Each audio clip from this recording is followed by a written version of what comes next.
Mga bro, may exciting na balita para sa ating Philippine Coast Guard. Malapit na ang panibagong dagdag lakas sa kanilang fleet.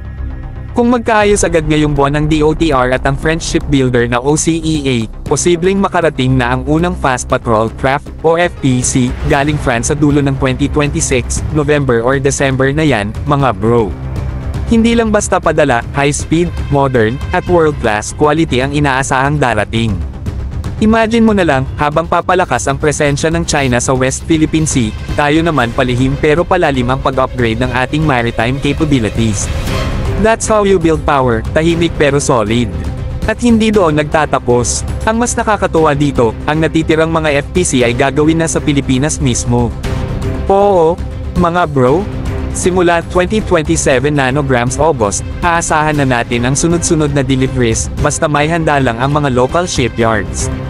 Ibig sabihin, hindi lang teknolohiya ang dumarating, kundi trabaho, skills transfer, at local industry growth din. Ang ganitong setup ay win-win para sa lahat, may bago ng gamit ang Coast Guard, at may bagong pagkakataon ng mga Pilipinong manggagawa na matuto at yumaman ang local maritime sector.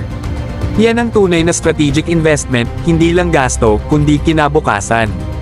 At habang dumarating ang mga bagong patrol craft, mas magiging mabilis, mas responsive, at mas matapang ang galaw ng Philippine Coast Guard sa ating karagatan.